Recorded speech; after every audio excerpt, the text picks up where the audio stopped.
அனைத்து உரிமை குரல் நண்பர்களுக்கும் வணக்கம். நான் கட்சியை கைப்பற்ற நினைத்தேனா காளியம்மாள் மனம் திறந்த பேட்டி. இது குறித்த அந்த வீடியோவில் முழுமையாக பார்க்க போகிறோம். வாங்க பார்க்கலாம்.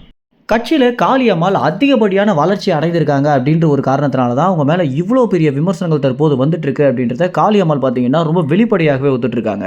ஒரு மீனவ பெண்ணாக கட்சிக்குள்ள நுழைந்து அதற்கு பிறகு தமிழ்நாடு மக்கள் மத்தியில் அவங்களுடைய குடும்பங்களில் ஒரு நபராக ஏற்றுக்கொள்ளப்பட்ட நபர் தான் பார்த்தீங்கன்னா காளியம்மாள். காளியம்மாளுடைய பேச்சு திறமைன்னு மட்டும் இல்லாமல் காளியம்மாள் இந்த தீகா கட்சிகளை விமர்சிப்பது பார்த்தீங்கன்னா சீமான் போல ரொம்ப ஆவேசமாக மட்டும் இல்லாமல் ரொம்பவே தனிப்பட்ட முறையில் இந்த கட்சிகள் நம்மளை எந்த அளவுக்கு ஏமாத்திருக்காங்க அப்படின்றத மக்களுக்கு அதிகப்படியாக பாடம் புகட்டியிருக்க ஒரு காரணத்தினால தான் காளியம்மாள் பார்த்தீங்கன்னா தற்போது இந்த அளவுக்கு ஒரு வளர்ச்சி அடைந்திருக்காங்க.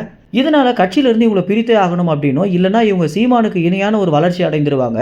கட்சின்ற ஒன்று சீமானுடைய ஒற்றை முகமாக இல்லாமல் கட்சிக்குள்ள இருக்க நிர்வாகிகள் அனைவருமே வளர்ந்தாங்க அப்படின்னா நாம் தமிழ் கட்சிக்கு ஒரு பெரிதளவில் ஆதாயமான விஷயமாக மாறிடுமோ அப்படின்ற நோக்கத்தில் தான் காளியம்மாளை பார்த்தீங்கன்னா கட்சியிலிருந்து பிரிச்சு ஆகணும் அப்படின்ற நோக்கில் பல பேர் செயல்பட்டு வந்துட்டு இருக்காங்க. இது குறித்து காளியம்மாள் என்ன விளக்கங்கள் கொடுத்துருக்காங்க அப்படின்னா, என்னுடைய வளர்ச்சி அப்படின்றது சிலருக்கு நேரடியாகவே பிடிக்கல அப்படின்றது எனக்கு நல்லாவே தெரிய வருது அப்படின்னும், கட்சிக்குள்ளேயே ஏகப்பட்ட பொறாமைகள் இருந்தாலும் கட்சிக்குள்ள நடக்கக்கூடிய அரசியலை கூட நான் சமாளிச்சிடுவேன். இந்த மாதிரி சம்பந்தமே இல்லாமல் வரக்கூடிய விமர்சனங்களை தான் என்னால் ஏற்றுக்கொள்ளவே முடியல அப்படின்னும், காளியம்மாள் கட்சியை கைப்பற்ற நினைக்கிறாங்க அப்படின்னு ஒரு விமர்சனமும், சீமானை விட இவங்க முந்தி போகணும்னு நினைக்கிறாங்க அப்படின்னு ஒரு விமர்சனமும், இதெல்லாம் என்னால் ஏற்றுக்கொள்ளவே முடியல அப்படின்னும், எங்க அண்ணன் சீமான் தான் கட்சியுடைய தலைமையாக இருக்கணும் அப்படின்னு நான் நினைக்கிறேனே தவிர ஒருபோதும் அந்த இடத்தை நான் கைப்பற்ற நினைக்கவே இல்லை அப்படின்னு காளியம்மாள் பார்த்தீங்கன்னா மனமுருகி பேசியிருக்காங்க.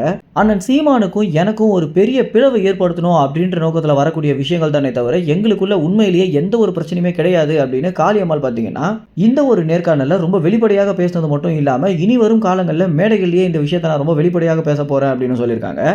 மேலும் காளியம்மாள் குறித்து என்ன நினைக்கிறீங்க அப்படின்னும், இந்த மாதிரி காளியம்மாளையும் சீமானையும் பிரிக்கணும் அப்படின்னு நினைக்கக்கூடிய கைகுலிகள் குறித்து என்ன நினைக்கிறீங்க அப்படின்றது உங்கள் கமெண்ட்ஸில் தெரிவிங்க. நன்றி, வணக்கம்.